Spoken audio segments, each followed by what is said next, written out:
culture are essential aspects of any vibrant community.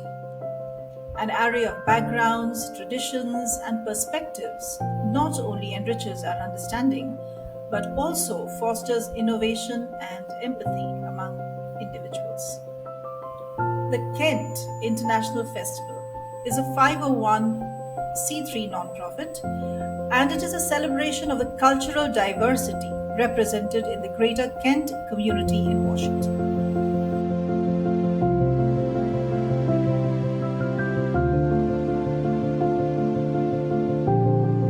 The festival has grown to an attendance of thousands. I have with me Nancy Skipton, the Executive Director of the Kent Festival, today. Welcome to Chezuba Talks, Nancy. Yes, thank you so much for having me.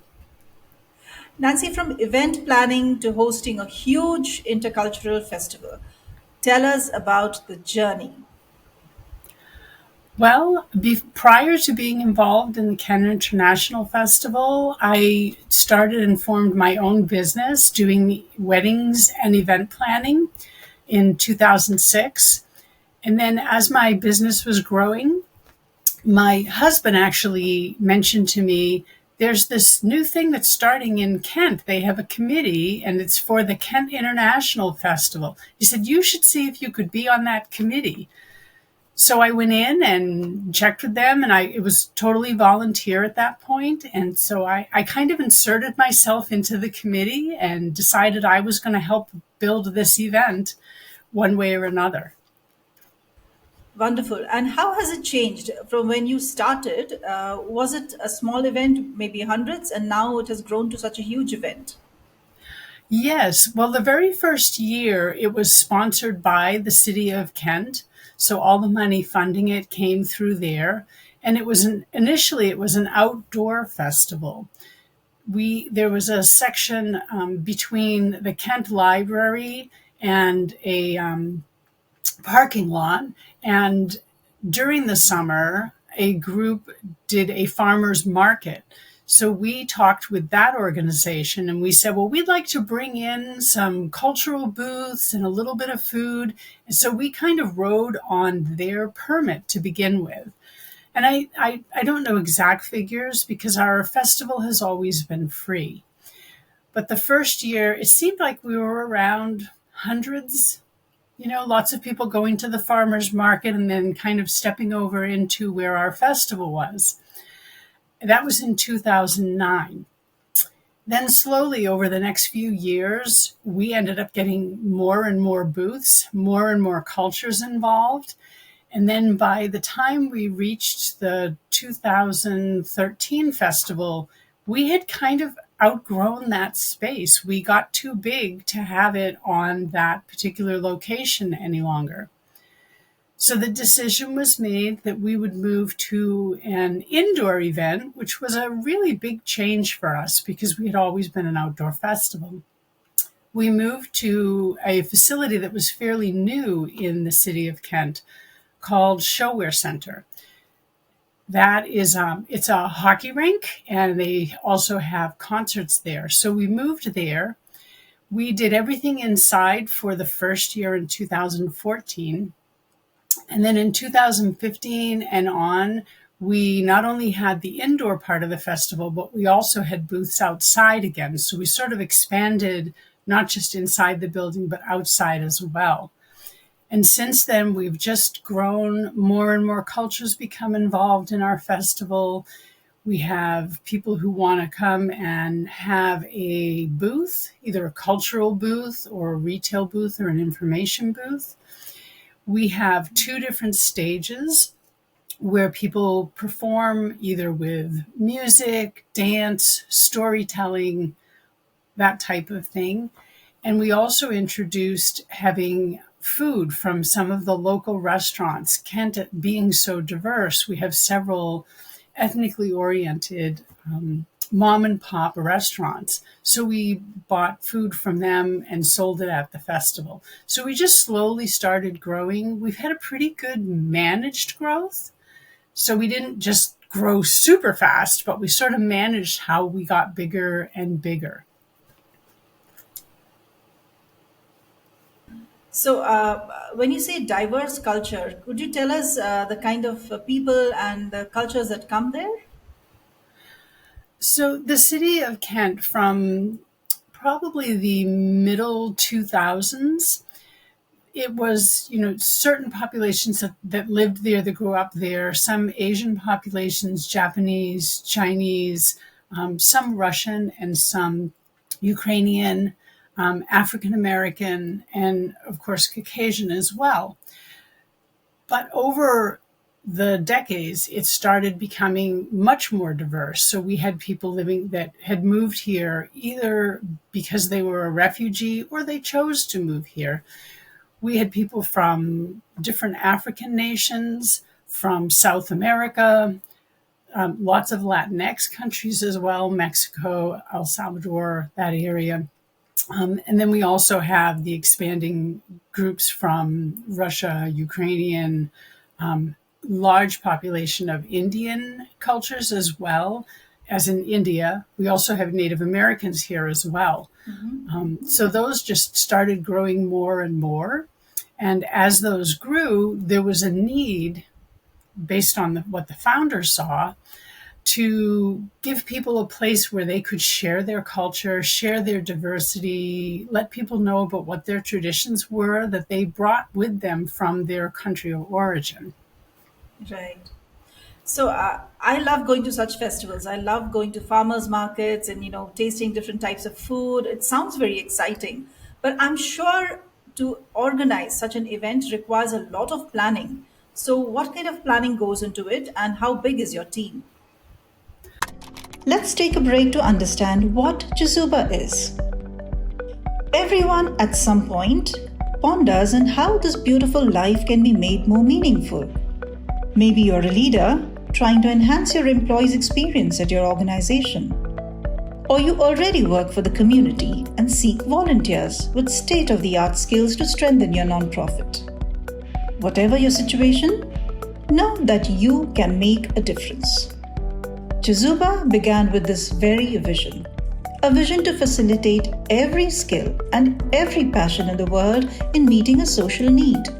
Corporate volunteering has several benefits for both businesses and organizations.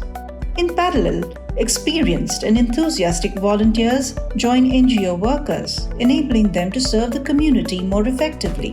Chezuba offers everyone looking to add purpose and meaning to their lives a chance to connect or volunteer virtually with nonprofit organizations from over 100 countries around the world.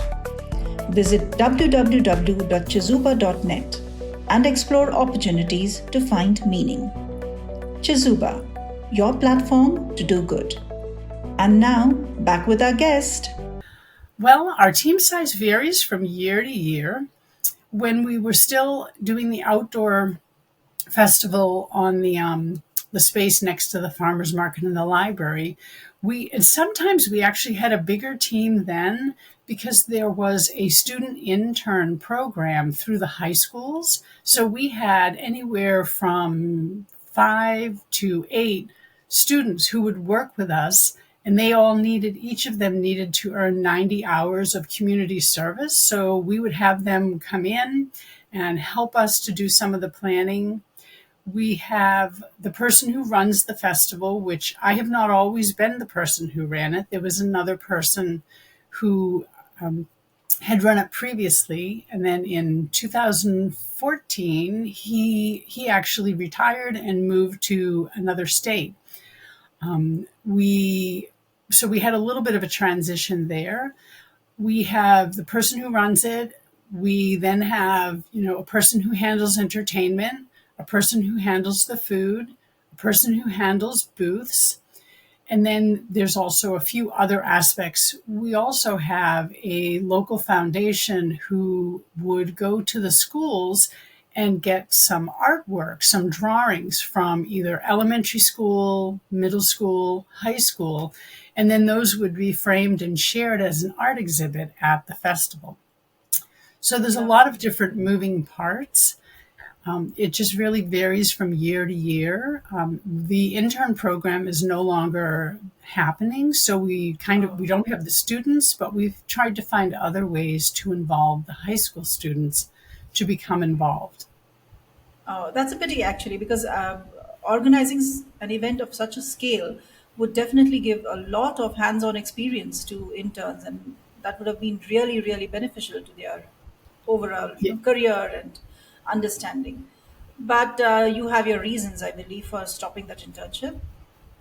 Well, we didn't have a choice in the matter. The internship wasn't run through us. It was run through I think it was run through the Kent Chamber of Commerce. And Oh, they okay. initially they moved the intern program to only be over the summer. And since our festival tends to happen the first Saturday after Memorial Day, so either late May or early June, this year it's on June 1st. So we didn't really have a deciding factor in the Okay, internship changing the way it did. got it. Can you share some memorable moments from past festivals that highlights why such a festival is important to have in the community? Yes, so many. One of the things that I remember, it was several years ago, there was a group called the Iraqi Women's Association. And the women, Nadia was one of the ladies that was part of this group. And at that time, there was still a lot of just things happening because of what happened with 9/11.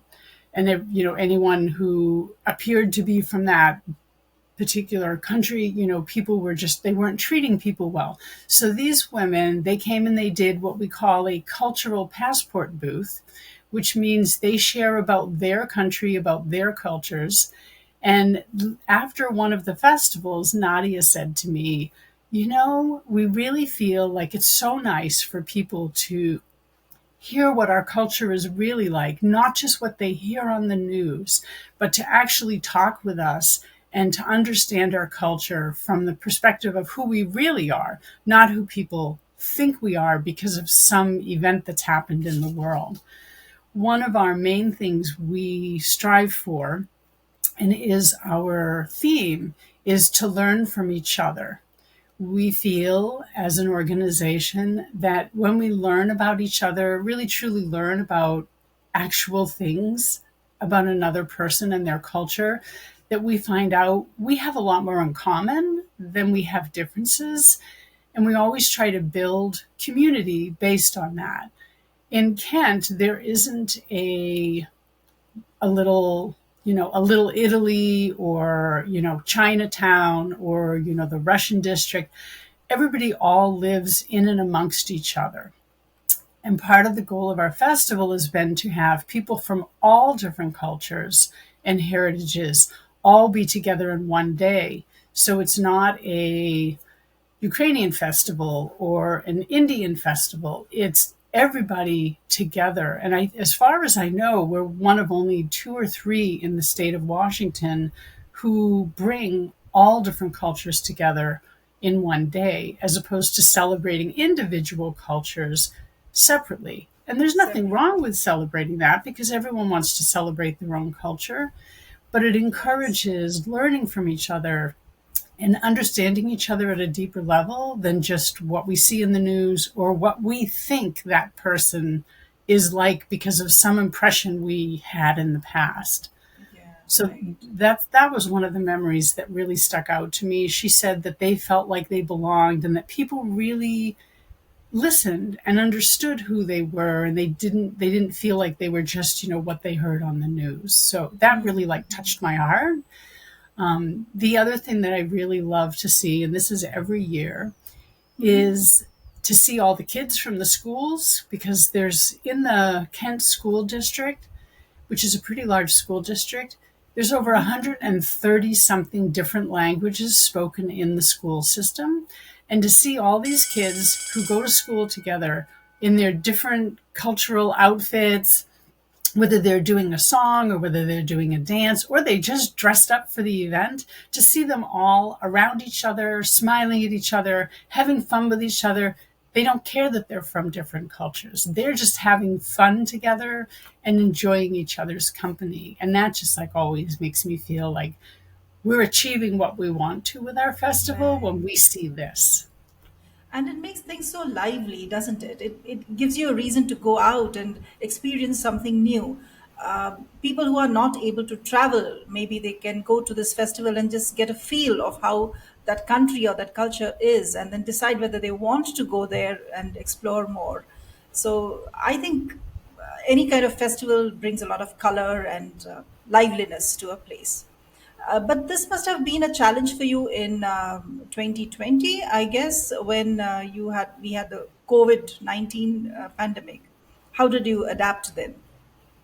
That was a hard time for us. For I know everybody. for everyone, of course, yes. Everyone was affected. The arts and culture groups that were putting on events were really seriously affected. Everyone was. I mean, it was a worldwide pandemic. It affected everyone. So this isn't to say this just happened to us. It happened to everyone. Here in Washington State, the rules were pretty strict. At one point, you couldn't have a gathering outside of your own home of more than 5 people. Everyone was in masks, so it basically shut down our festival completely. We could not hold the festival, even if most of it was outside. So for 2020, we had already started planning the festival because we usually start in October or November of the previous year and then hold the festival late May or early June. So we had already started planning it, and then we had to cancel it because we literally could not have the festival. So any of the money that came in for that particular year, we just rolled that over to the next year, hoping that the following year we'd be able to be back in person. So we decided, what are we going to do? We can't just let our festival go away. We want to make sure it stays. So we decided to shift to doing an online celebration of the festival. So in 2020 and 2021, we pulled up tapes and videos from other performances in past years, and we played those. We used something similar to what you're using here. It wasn't a podcast, but it was a similar mechanism where we did a live stream. So we did a 2-hour celebration, interviewed some of the past people who had been performers, who had been sponsors, and it was not like having the festival, but at least we kept ourselves known. People still knew we were around, and it helped us survive until we could be back in person. That's kind of where we went. It was quite a stretch. I had never done anything like that. It was a big learning curve for Absolutely. all of us. Yes, absolutely. We never knew we could be so ingenious too, right? On how to, make things happen. I think that was a very, very deep learning curve. Well, I think you are looking forward to June 1st, 2024 now for the Kent Yes. Festival. And thank you so much for talking to us. I'd love to see the pictures. I will see the pictures in a couple months. And all the best, Nancy. Yes, thank you so much for having us on and letting people hear a little bit about what we do here in Washington State, in the greater Kent area. We're very proud of what we do. We're very pleased with seeing everybody come together and really enjoy each other's company and just plain have fun and enjoy music, food, booths, and celebrate their heritage. Absolutely. Diversity enriches society. And like Maya Angelou has said, in diversity, there is beauty and there is strength.